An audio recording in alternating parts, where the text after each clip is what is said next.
Are you here? Well, if you are here, there are a few things I should say to you. First, it'll be welcome to the Paul Leslie Hour. Now, what else can I tell you, my friend? Let's see. I can tell you that our special guest is a bright-eyed, energetic, talented, and yes, beautiful singer and songwriter. I could tell you that.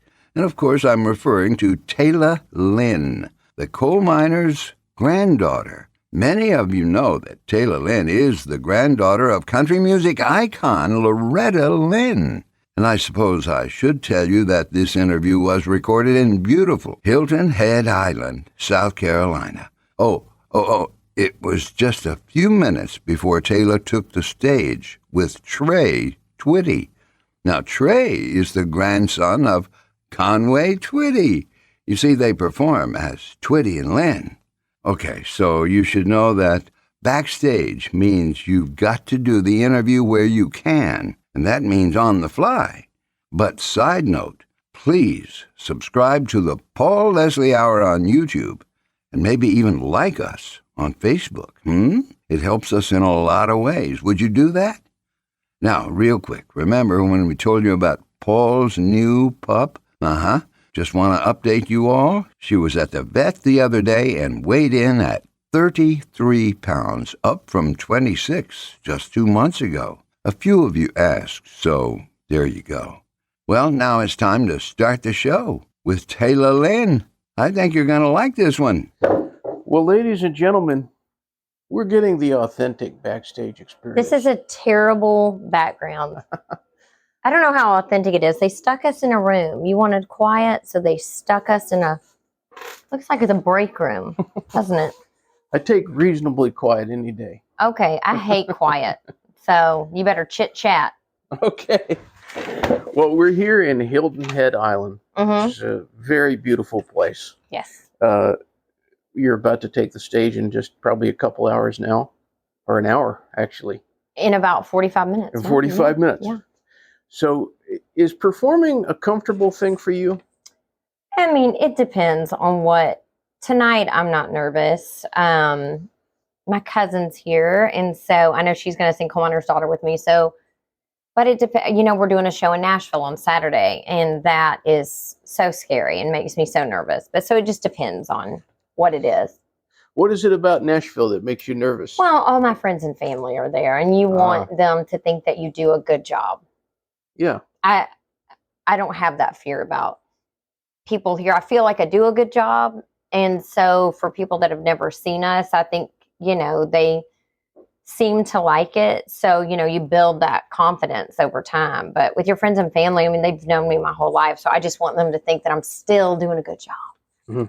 A lot of singers have told me through the years that a small, really intimate audience can be more intimidating than a huge one.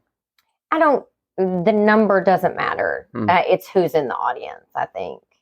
Right. Yeah. I mean, I kind of like a small, intimate audience. You know, I did a ton of big theaters with my grandmother, and now we're starting to do bigger theaters. And I think you can lose sort of the connection the bigger it gets. So I love the connection. I'm not a performer that doesn't feed off energy.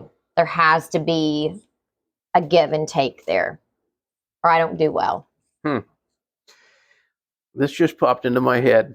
I did an interview with Ray Walker, the Jordan Airs, one time. Yes. And he was talking about your grandmother. And he said, I said, who is Loretta Lynn? And he said, if she had a nickel and only a nickel and you needed it, you've got it. Yeah. What do you think of that? I mean, she gave us everything. I mean, she lived for everyone. She loved to sing and write songs, but I mean, she did that for her family and then for the fans. You know, it was never really for her. She was always a giver. I mean, even the last year of her life, I mean, it was always lessons of how to be giving and how to be kind. Important lessons. Yes. Now, the show tonight billed as Twitty and Lynn. Yes. Tre Twitty. Yep. Conway's grandson. Yep. A very special show. I'm looking forward to it. Thank you. Can you tell us about the first time that you and Tre Twitty sang together? Yeah. Well, the first time I heard him sing was at the Loretta Lynn Ranch. Meemaw did a concert every year called Remembering Conway, and she would have Conway's family out to sing. And I heard Tre sing, and I was like, God, he sounds so great on that song. I think it was like tight fitting jeans or something.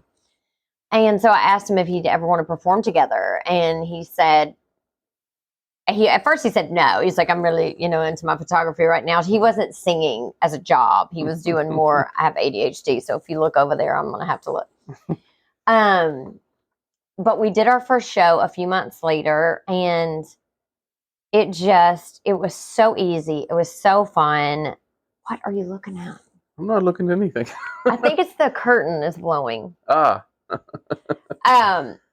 And we just had a great time. And then we went on a 2-week run to Canada, and we were like, we need to do this. And so we became a duo in 2018. Just give us a quick snapshot. What is Tre like? Tre is really sweet.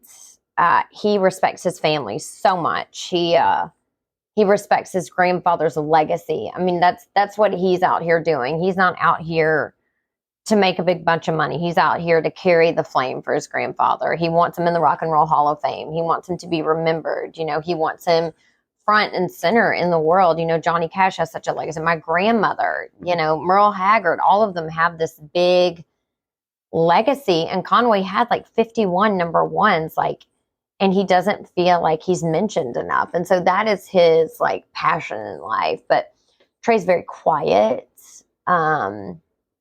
He's a great performer. He's a great storyteller, but he's not on stage. He's performing, and he's not like that backstage. He's very quiet and reserved and really likes to be alone a lot. But he is a very good partner, a good friend. We trust each other completely. I mean, we walked through a lot. Our families have been together a long time.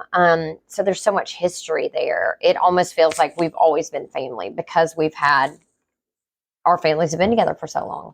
Yeah. Well, when I think about the Loretta Lynn songbook and the Conway Twitty songbook, this is some of the best music America has ever known.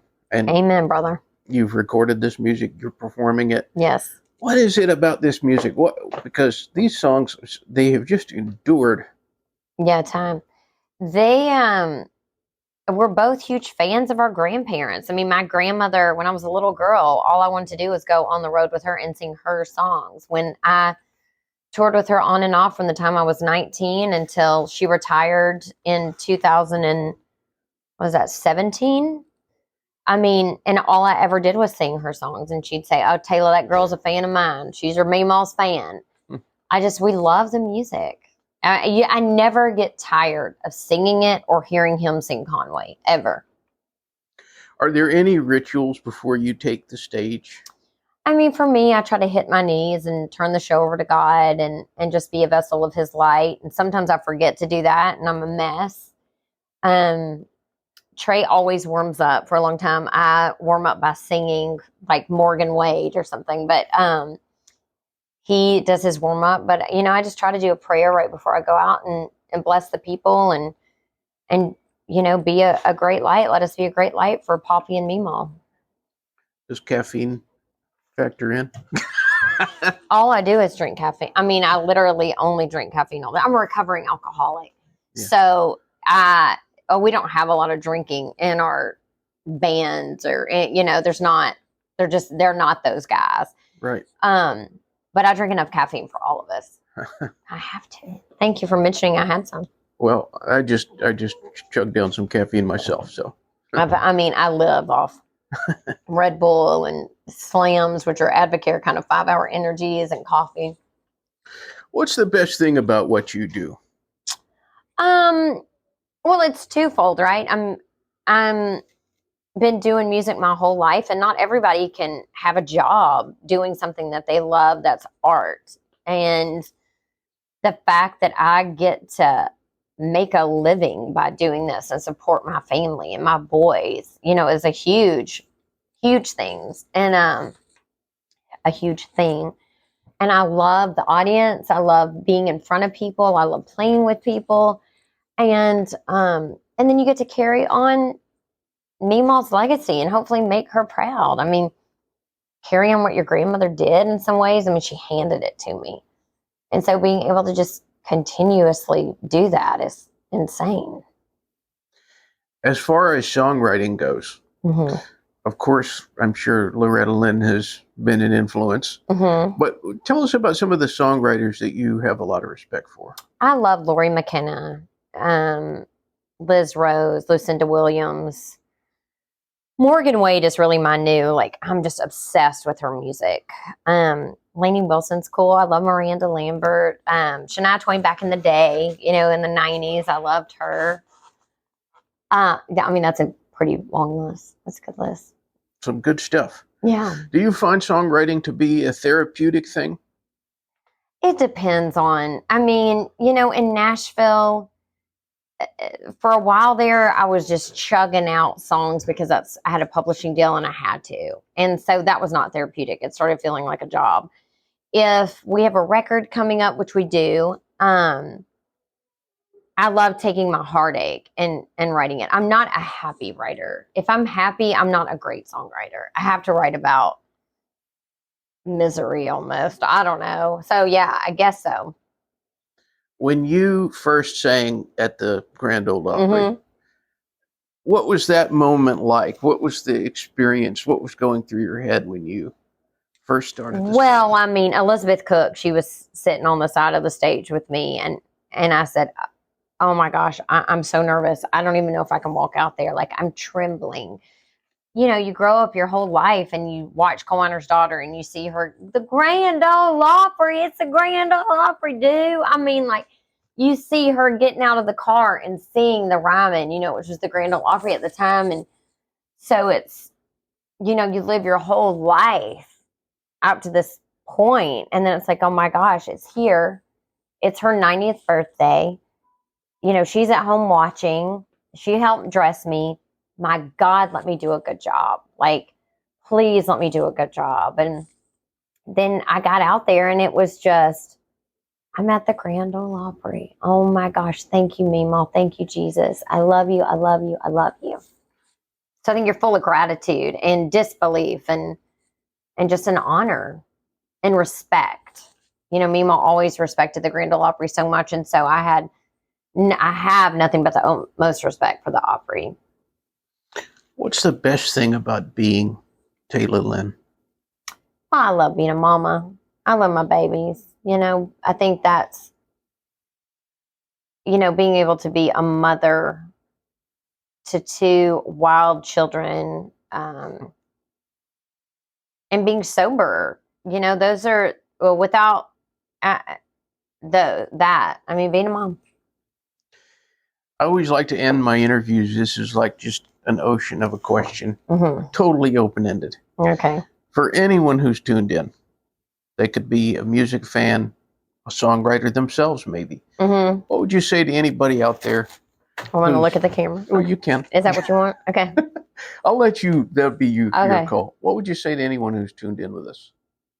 That is an open-ended ocean of a question. You could go anywhere. Oh, I mean, what's your audience? Could be anybody. Could be anybody. Oh my gosh. Well, I'll start with, I come from a child abuse home. I was abused as a child. And tell somebody, if you're a child or a woman in a physically abusive relationship, or you have a mama or daddy that's hurting you, tell somebody. I think that's what's coming to my mind first. I was always afraid that there was no way out. And there is. Tell somebody. Tell someone trusted. Tell your school. Tell everybody. Actually, tell everybody. Then from somebody that was a low bottom, drunk and drug addict, there's a way out of that too. I think I lived a long time feeling trapped and like there was no escape for me, either as a little girl or as a woman who was, locked in chains either by an abusive person or by drugs and alcohol. And tell everybody, You know, secrets keep us sick. Shame keeps us locked in. Tell everybody, you know, release yourself. Like, there is help out there. I was 82 pounds when I got sober. There is help. If I can do it, I promise you, you can do it. Don't compare yourself to anybody. You know, they're already taken. Like, just be you, whatever that is for you. Embrace that and shine bright and be full of you.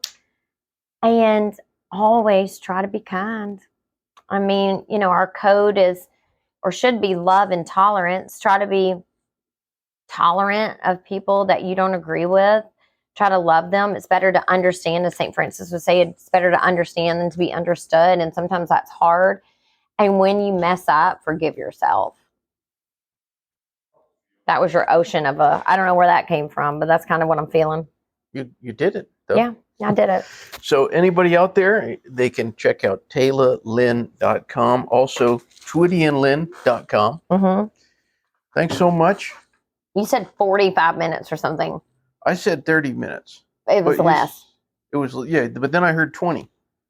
It's been plenty of time. You got another question? I got more questions. Give me 2 more questions. 2 more questions. Okay. We put all these labels on you. We said singer. Yeah. Songwriter, recording artist. Uh-huh. Then you added mom in there. Mm-hmm. How would you define the woman before us? Well, I don't know how to box myself up. Oh my gosh, you know, the first thing that comes to mind is, you know, daughter, child of God, Christian, wife, ADHD. You know, like, I feel like I have 1,000 labels, not just one. I mean, I think it's a million, you know, colorful and wild and calm and introverted, but extroverted. I mean, I think it's a reader. I love to read. Actress, comedian, emotional, crazy. So you said there's a record coming out? Yes. When? It should be out like in June or July. We just recorded, we wrote the songs for it. We got some of Loretta and Conway's on there. It should be out like June or July. I'm going in next week to finish some of my vocals, so it shouldn't be too long. So we'll have that to look forward to. Yeah. That's great. Mm-hmm. Well, you want more questions? I don't know. You got a lot of stuff written down in there. Yeah, indeed. I think we can find out a lot about a person. Mm-hmm. Absolutely. By what their all-time favorite meal is. Well, it's got to be I'm going to say what I'm going to say. I'm not going to name just one, but it's all my granny's cooking. So it's like country ham and homemade biscuits on Christmas morning, like that spread with eggs and hash browns and all that. Like, that's the homemade biscuits and country ham. It's just like home to me. Also, her fried chicken and mashed potatoes is like, that's something too. So, but like, I can't get that anymore. So it's pizza. Pizza. Yeah. Pizza. Yeah. I love pizza. And like Waffle House sausage and eggs and hash brown. Would you say when you're doing the Twitty and Lynn show, is there a particular song that you notice the audience especially resonates with? Well, it's not that they resonate, but people love Coalminers Daughter. I mean, right. I don't know if they resonate or they just know that one so well. For Tre, that's my job. You know, I see a lot of people just lose it over that. I mean, that brings the tears. But also, Hello, Darling just brings the ladies to their knees. So, I mean, I don't know. Same with like maybe Fifth City. You know, you see women getting fired up. You see them, you know, feeling sexy. You see them getting fired up. You see them feeling like home. Yeah. A lot of these songs, I mean, I thought you named 2 songs there. That's My Job. And before that, Coalminers Daughter. That in the last month have brought tears to my eyes. There's no genre of music that has made me cry. Yeah. And there's something powerful and refreshing about crying. I cry all the time. If the music doesn't bring tears to my eyes, I don't want to listen to it. Yeah. And it's hard to find that. Some really good music that moves you. Yeah. I find it even when I'm happy, even when I'm in an upbeat mood, a sad song resonates more. Yes. Yeah, that's why I can only write misery songs. I cannot write about. I've tried so hard to write happy songs. I'm such a happy person, and sunshine and light, and I love my life and joy, joy, joy. But like to sit down and write about it, I'm like, this is so corny. I am not going to write about sunshine and joy. Like, I'll leave that to Mr. Rogers or whatever. I had somebody tell me one time, they said that they thought happy songs suck. Yeah, I don't listen to a lot of happy songs. I really don't. I probably should. Then I'd be more inspired to write them. Well, it's been a pleasure. That's it. Thank y'all. Thank Paul. Nice to see you.